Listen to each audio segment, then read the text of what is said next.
Hi, everyone. It's nice to see you all tonight. Oh, we have a nice group tonight.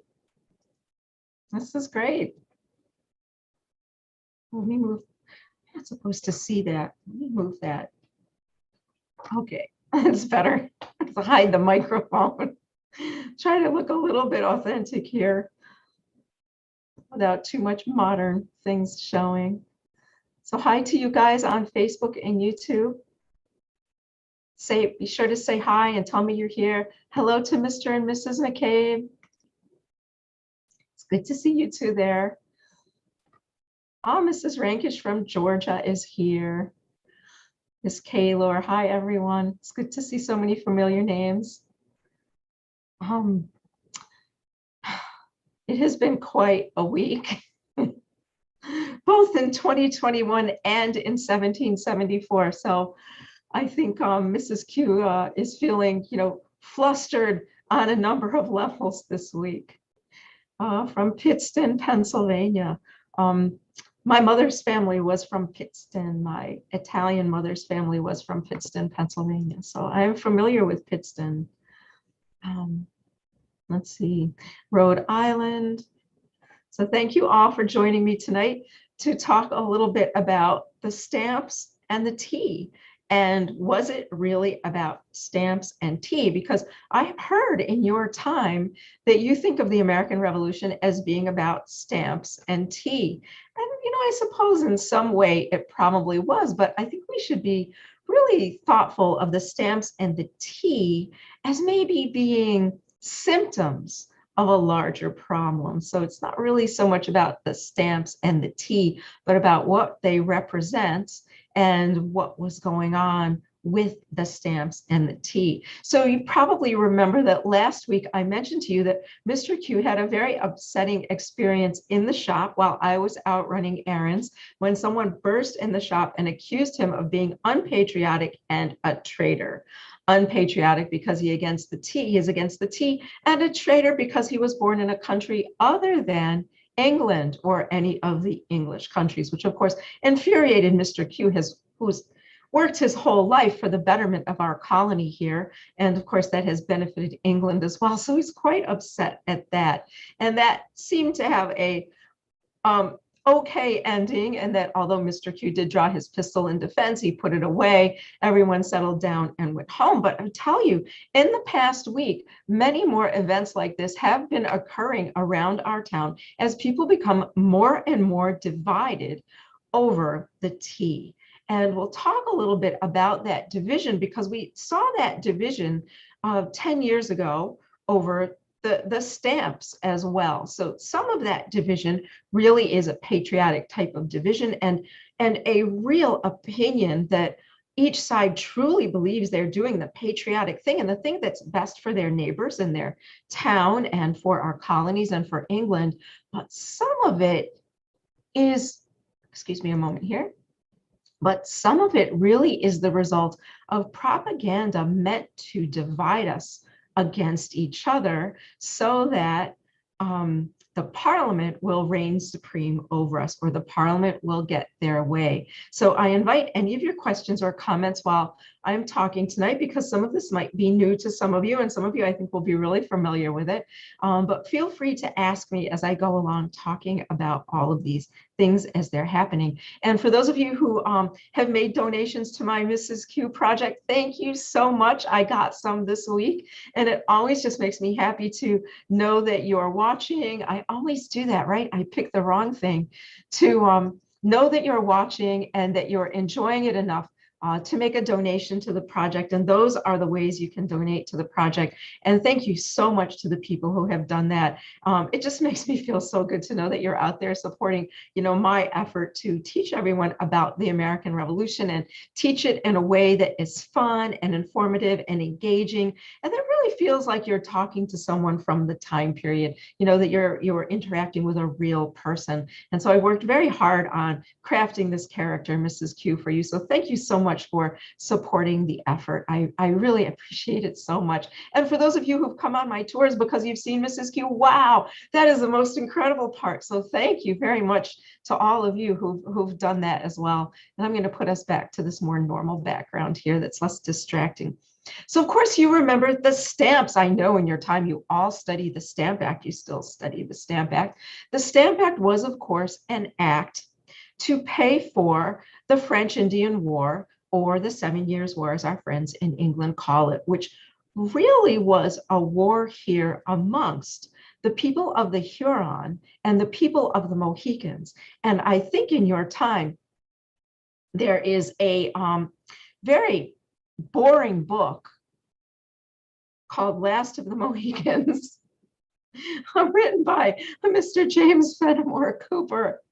I'm sorry, I think it's a horribly boring book. I know it hasn't been written yet, really, in my time, but my future self has read it and finds it to be deadly boring. But there is something you call a film or a movie that has been made from the book, and the film is very good. And it really does talk about how this initially was a war between the Huron and the Mohicans, that the French and the British decided to leverage for their own purposes, right? So the French joined up with the Huron and the British joined up with the Mohicans, and everybody went to war over territory in America. And this was a long and protracted and bloody war in which the British will say they were a winner, but really it was a negotiated treaty to the end of that war in order to end it. And the British spent a great deal of money on that war, and they had to pay back all of those loans somehow. So they couldn't tax the people of England really very much more. So they looked for ways that they could tax us in the colonies. And there already was a tax on the use of paper in England. So they really did not think it was going to be such a big event by deciding to tax the use of paper here in America.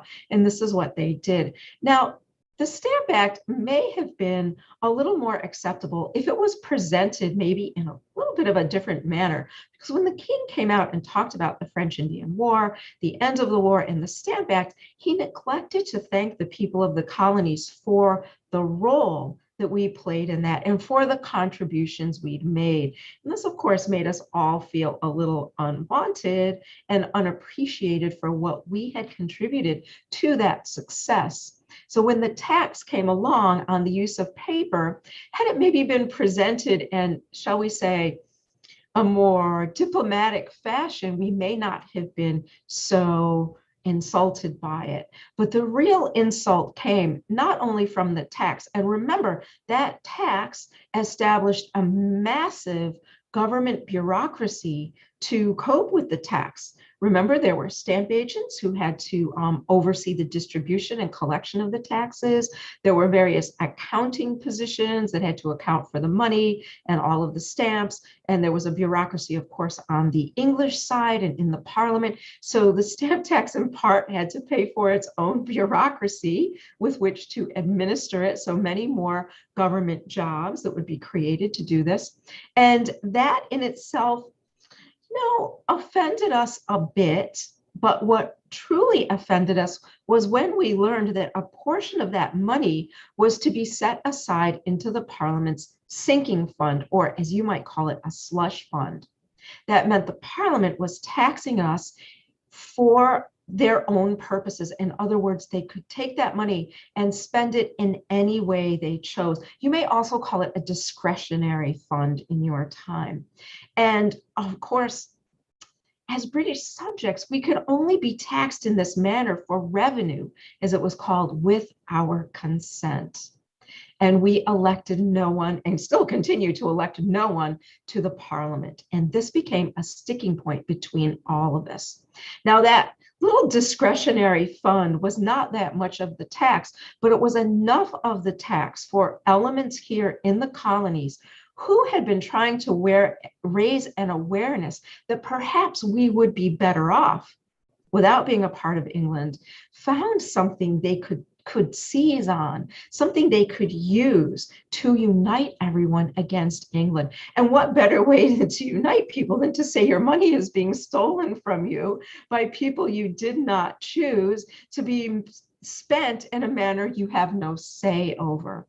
So there were indeed people in the colonies who used the Stamp Act for their own purposes to unite the colonies against the king.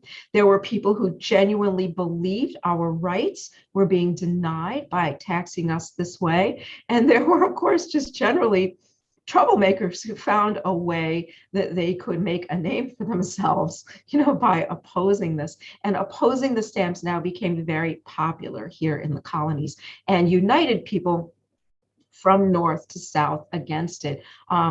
Even I was surprised at how quickly everyone united, because you may know that before the Stamp Act, we in the colonies never united for any purposes. It's even difficult to get us to unite for the French Indian War, as colonies in the South thought it was a northern problem, and different colonies not involved in this tribal affair thought it was just our problem, and always very difficult to unite the colonies for any reason. And when Mr. Franklin himself told members of the Parliament that the colonies would unite against the Stamp Act, they laughed at him. They thought the whole idea was ridiculous. The colonies have never united against anything. They'll surely not unite against this. But we did for the very first time. Shocking to some of us here in the colonies, and very shocking to England, that we united. And we united against trading with them. We sought to use our united economic power against the Parliament. And for the first time, of course, we got a look at how powerful we were united and how important the economy here is to England. So it was beneficial to all of us in the colonies that we united against the Stamp Act. And as you know, by united economically and refusing to continue to do trade with England, and of course, my father signed that agreement, the first non-importation, non-exportation agreement of 1765, signed initially here in New York, that we successfully defeated the Stamp Act, that the king eventually withdrew, repealed the Stamp Act, and it was removed from us. And we got the first look at our united power over the king. So now you can imagine that after that, elements in the colonies, people in the colonies, in the employ of the king or the Parliament, or we might say in the favors of the king and the aristocracy, will now work to keep us from uniting again. So that issue wasn't so much about the stamped paper itself, because, we do recognize the right of the crown to tax things. We are not foolish. We do know that a government needs income in order to operate. And we do know that we have a relationship with the government in which we do send them some money in the form of taxes. And in return, we reap some benefits from that. In the case of merchants like me, one of the benefits we reap is that our ships at sea are safe from pirates.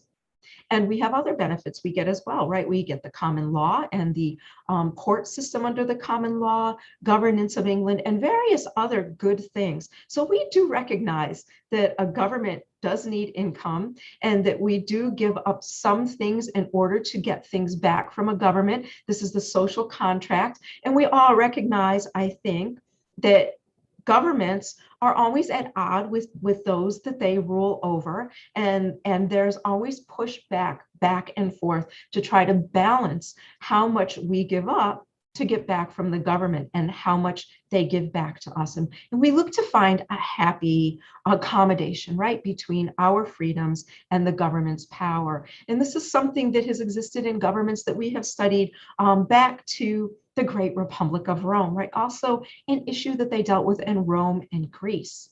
And of course, I'm bringing up Rome and Greece, and I would like to, before I go too far, something I thought about, like to address another fallacy of your time, and that is that the ladies of my time are somehow brainless nitwits who do nothing but sit around all the time, completely unproductive. And I can tell you there's nothing further from the truth. And I have no idea where in the future that idea came about.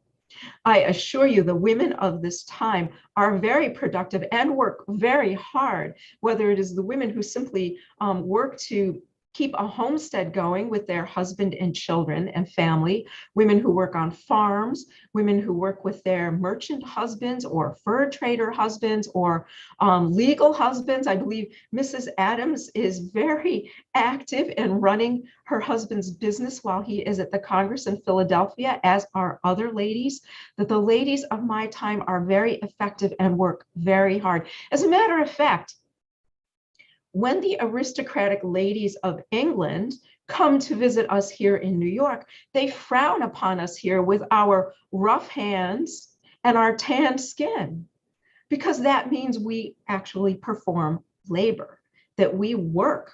And to them, labor, of course, is beneath the aristocracy. Those ladies would never work. But again, they are not as active as we are. They do not have the same influence that we have over our husbands and the men of our towns. They also are not productive and do not have the sense of accomplishment that comes with that productivity that we ladies in America enjoy. And although it is a hard life and our hands are rough and not all of us can read and write, I think the ladies of America would keep their lives rather than be treated as mental children by their husbands as the ladies of the British aristocracy are. So we are hoping that we are building something better here in America. Now, not all ladies of the colonies are educated as I am. I was fortunate that I had a father who wanted to educate his daughters. Mrs. Warren of Massachusetts was lucky that her father allowed her to be educated right alongside her brothers by some of the finest tutors in Massachusetts, and also the Livingston girls of New Jersey, that Mr. William Livingston has educated his sons and daughters together, as well as many other families. So we are rather gifted in that we have fathers who have done this for us. Some of them have had mothers who've done this for us. But all in all, the ladies of 18th century America are very worthwhile, valuable ladies. So I would just like to dispel the idea that we somehow have no minds and no place and no say in anything. Of course, we do not vote. Many people do not vote in my time, but to us, voting isn't the only way to have your voice heard. And I think that even the men of your time understand a little bit of what I'm saying here, that it's, much better to listen to one's wife and have a happy home and a marriage than to discount your wife as being a feeble, mental midget. So I think you're kind of getting what I'm getting at here. So I am one of the few ladies of my time who do understand the classical period and can talk about past governments. So this is always the struggle we find, isn't it? At least in Western civilization, the struggle between what people give up to the government for what they get in return, and to keep that in a happy balance that keeps everyone happy and moving forward together. And this is what we now have out of balance here in the colonies. And I'm just going to check at some of your comments here. Okay, someone's talking about throwing the tea in the harbor. We're getting to that. So we'll talk about why the tea was thrown in the harbor in Boston. After the Stamp Act, the Parliament recognized our rights and withdrew the Stamp Act. But they were not going to go away so easily. They still needed this debt somehow to be addressed. So next, they passed the Quartering Act. And the Quartering Act, among other things, required our own colonial governments to tax us for the money to pay for the troops here and to aid in paying off the debt. And it also said that if the accommodations for the troops were not adequate, they would live in our homes at our expense. So again, a little bit of craftiness on the part of the Parliament there, saying, well, okay, we'll just tell you or make you tax yourselves. And this, of course, was not well greeted here in the colonies. And again, we united against paying that tax, which eventually a few colonies did pay. My colony of New York, unfortunately, did pay that tax and caused division among the other colonies. And we were, shall I say, quite reviled by the other colonies for doing that, receiving an incredibly insulting letter from Philadelphia, who asked us to send them our Liberty Pole. They said, as it seemed we no longer had a use for one. So there was quite a bit of anger at us for agreeing to that Quartering Act. And then again, that died down for a time. And then the most odious of tea acts arrived. And the Tea Act is a rather complicated economic thing. I spoke a bit about it last week, but it really is and economic aid to the East India Company. Now, a number of gentlemen in this town have been talking about the Tea Act, have been writing about it extensively. And one of them is our friend from Hampton Hall, who has written the Alarm number 1, 2, and 3, which is a detailed history of the operations of the East India Tea Company. And in one of those, I won't recite it here because it's quite shocking, and I don't think Mr. Q would like me to say such things, not in a private manner. But in the Alarm number 2, he goes into detail in the methods of torture the British East India Company have used against the people of India in order to control all of the resources of their country and to, again, divide them at war against each other. This is a tactic we will see the British employ everywhere very successfully, aiding one group against another group in order to sow chaos and division for their own benefit. And our friend writing the Alarm has gone into great detail of the atrocious acts the East India Company has committed in India for control of the resources of that continent. He also talks about how these acts they're no secret that they have been written about extensively in the British papers and exposed, yet nothing still happens to the East India Company as a result. And he says the reason nothing happens to the East India Company is this. And some of you have seen this before. You know, it's one of my favorite political cartoons of all time.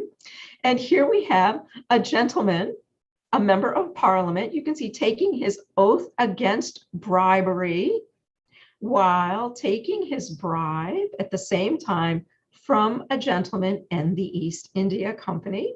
And up on the top, you're not able to see it there, but that is a menu of bribes, and the prices listed in the House of Commons and the House of Lords. And this isn't big enough for you to see, but this is printed in London in the year 1774. So the idea that there was a great deal of corruption on the part of the Parliament in the East India Company is not something that we here in the colonies were saying. It was something well known in London, but for some reason, I suppose they thought that we here are so primitive, we would not figure out what they were doing. But of course, we did figure out what they were doing, and we started debating over whether or not we should engage in this financial assistance to the East India Company.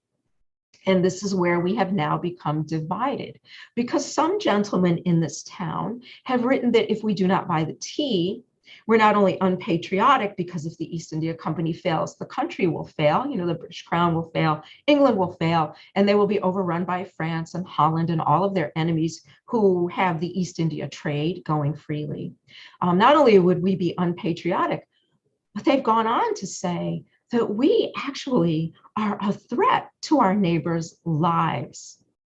And this is where we now become extremely divided. And we see the English using this tactic of fear and division to divide us. And of course, they've done this with the Sons of Liberty before. Remember, the Sons of Liberty, they would say, oh, they're possessed by demons. They're the spawn of Satan. They'll kill you. They'll do all these horrible things. They'll ravish your daughters. You know, they're having satanic masses on the common and all of this terrible thing. Again, invoking fear in the people, because once people are afraid, they no longer think and they no longer talk to each other. And this is the sad thing that's happening here in New York in 1774, is that some of our neighbors truly believe that those of us who are against the English tea truly are a threat to their lives and a threat to the lives of their children and their future generations. We also, though, now have the other side, people who are against tea, who believe that bailing out the East India Company, I know you know what I'm going to say, is a threat to their lives and their children's lives and to future generations.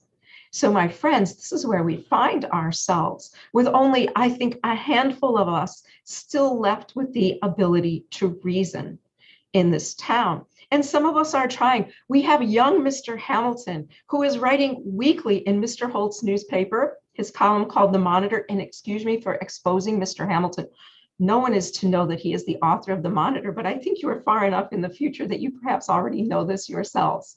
I would never reveal this in my time that this is young Mr. Hamilton, who is weekly writing articles about the social contract between people and the government, what liberty is. What is liberty? Is it your right to travel freely? We believe it is our right to our property, right? And what we have built here, to our families, to our freedom, that this is our liberty, our ability to keep what we have built here, pay a fair tax to England with fair treatment in return, and to be able to move about freely and to govern ourselves locally in as many ways as possible. That this is our liberty to ourselves and our families, our right to worship, our right to travel. All of these things are our liberties. And these we are not willing to give up to the crown. So some would say, well, buying the tea, Mrs. Q, does not interfere in any of those liberties. And it may not now. But if we buy the tea and we give in and we help this evil and corrupt company in England now, why, how much further will this corruption extend? And how much more will the Parliament expect us to do to enrich themselves? Because, you know, buying the tea doesn't really help the regular people of England. They're not benefited by this. The people who are benefited by this are the aristocracy who are so invested in the East India Company, right? The bankers, the financiers, the aristocrats who bought, you know, the East India stock, the Bank of England itself, who's responsible for the East India debt. This is who we're helping. We're not helping our fellow working men and women of England. We're helping the aristocrats of England who got themselves into this position of corruption and financial failure. So we believe that if we help them in this instance, we will then be forced to help them in future instances where they encroach more and more on our rights here. So in the minds of the people of Boston, who threw the tea into the harbor, they were demonstrating that they have now taken a stand, you know, a line in the sand. They have drawn their line in the sand, and they've said, we will not abide by the Tea Act, to show that we will not anymore accept this overreach of British government into our lives here. So they have taken a very firm stand in Boston. And by taking that stand, what has the Crown done? Well, they have deployed the military to Boston and have now completely deprived them of their rights as established in their colonial charter more than 100 years ago. So maybe the people of Boston were right when they said, if we don't obey, we'll be oppressed even more. So my friends, I tell you, I don't know where this is going to go. We have people like Mr. Hamilton and our gentleman at Hampton Hall. Some of you may know who he is, writing against the Tea Act. We also have a gentleman who calls himself a student of the law, writing against the Tea Act. A mechanic, to you, that's a laborer, writing against the Tea Act. But we also have other gentlemen writing in favor of the Tea Act, and in every day reinforcing this idea that the people who will not buy the tea will cause the downfall of England, the protection of all of us here, and our death and destruction and annihilation. But we have some of us here, like Mr. McDougall, who say, maybe we can defend ourselves. Maybe we don't need England to do those things. Maybe we can defend ourselves if we stand together, and we will not die. We will not be annihilated. We will just grow as something new and different, something separate from England. And you might know he spent some time in the jail for saying that. So we have all of this happening here. I would tell you, it is very stressful, even for a lady of my strong constitution, who is used to not only working hard every day, but negotiating with people and dealing with all different types of personalities. Even I am finding this to be a very difficult time. Mr. Q is finding it difficult, and I'm seeing that, you know, many of the men have sort of retreated to their to their parlors and their books and their newspapers and their friends and their, bottles of rum, and just don't want to interact anymore. And I'm finding that our social circles are shrinking, so that the people around us are only people who think the same as we do. And it's becoming much more difficult to speak to people on the other side and to come to some sort of commonality of belief, and to understand that we are all Americans, and that we have all built what we have here in the colonies together, and that interest should trump everything else, right? That should be a greater interest than our divisions. It is becoming very, very hard, my friends. And I don't know where this is going to lead all of us. I can only hope that wherever it goes, that more and more people of what shall I say, more and more people of critical mind and stability of the mind will come forward and speak, and hopefully head off anything here like we have seen in Boston. Imagine if the Army came to New York. I can't imagine such a thing. A deployment such as we're seeing in Boston here in New York. Hopefully we can head that off with, we New Yorkers are known to be very argumentative, but in the end, to be fine thinkers and negotiators. And perhaps there is a way to negotiate ourselves out of this. I don't know, but as it stands now, it is very stressful and difficult for everyone. I just want to change the background there to get rid of that. So I'm going to make this a bit short tonight, as it has been very stressful, and I do have a very full weekend. I am going to say that tomorrow, I'm very happy to say that Mr. Q and I will be out of the city. Oh, what a relief. We have been invited by Mr. Havens to a dinner party at Center Mauritius, Long Island. The chef will be Miss Diane Schwint, excellent chef. And this is going to be for you in the future, a full 18th century dinner party. Mr. Q and I are so much looking forward to going to this. And of course, I will share some of those things called pictures and video with you so that you can see this event. And it will get us far out of the city for a while, which will be a relief.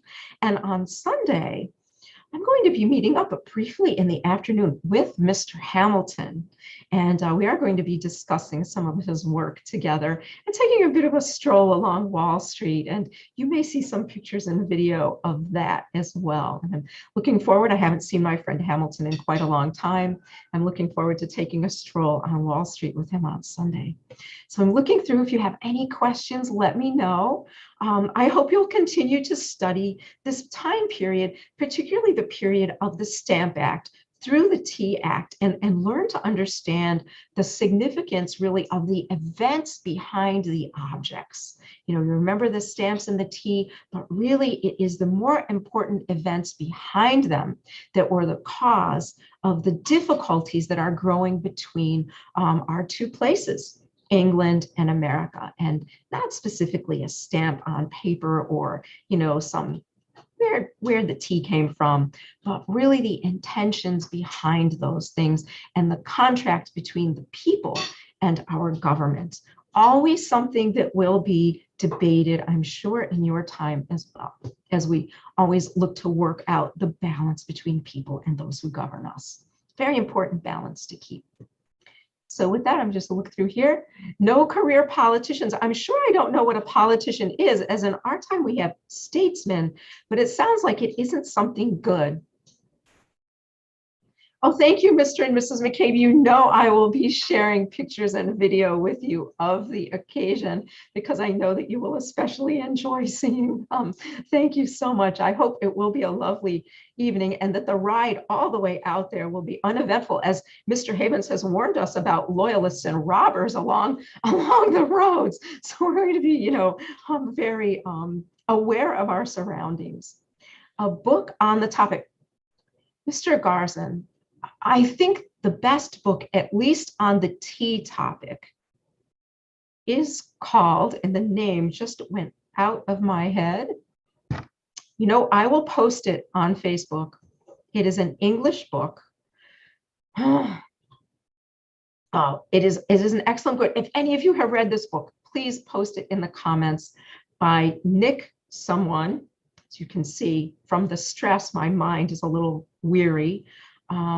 And it is all about London. It's about the activities of the East India Company, the financial problems they caused, and then the way the Tea Act came about and the gentlemen in the Parliament who understood the dangers of the Tea Act and spoke out against it. Empire on the Edge. See, if I talked enough, it would come to me. Empire on the Edge, an excellent book about the intricacies of the Tea Act, written by an Englishman who understood what was happening there. There may be some American books written about it as well, but that is the best I have ever seen. See, and as I said, I'm not sure what a career politician is. I think they may have some of those in the Parliament now, right? Are those people who get elected to a position in the government and then profit off of it over their time while doing nothing for the people they supposedly represent? I believe they have some of those over in England in the Parliament. As of now, we don't have those in America, but it is only 1774, maybe, perhaps in the future. Or maybe you can be on guard against that. That is why you must study my time.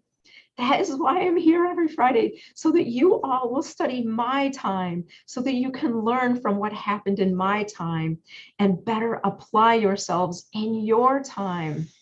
That is why I'm here every week for you. Empire on the Edge by Nick somebody, but it is Empire on the Edge. Oh, someone says, oh, Mr. Garzon says he just borrowed the audiobook from the library. So it is called Empire on the Edge. Fantastic book, highly recommended. And I will think of something about the Stamp Act. I've never seen anything as good as that about the Stamp Act. But if you understand the Tea Act, you'll understand the whole problem, because the same problem existed during the Stamp Act. Nick Bunker, thank you so much, Mr. Nelson. An Empire on the Edge, How Britain Came to Fight America by Nick Bunker. That is the book, and it is an excellent book. I'm going to see if I can, I'm going to copy this for those of you on YouTube. I'll copy it here for everyone so that you can also see it on YouTube. And I will put it in the chat here on Zoom. I'm getting pretty good at these multiple platforms, I think. I'm getting pretty good at this. So that was my recommendation. And I will see you all next week. And as I said, next week, during the week, I will, of course, share pictures and video of the dinner party with you and of my afternoon with Mr. Hamilton. So thank you all very much for joining me. Have a wonderful week. And I hope, for this week, think about speaking to someone who has a different opinion from yours and having a friendly conversation of understanding. Hopefully you can all find someone with whom you can do that. And with that, I'll say good night and wish you all the best until I see you again next week. Good night to everyone.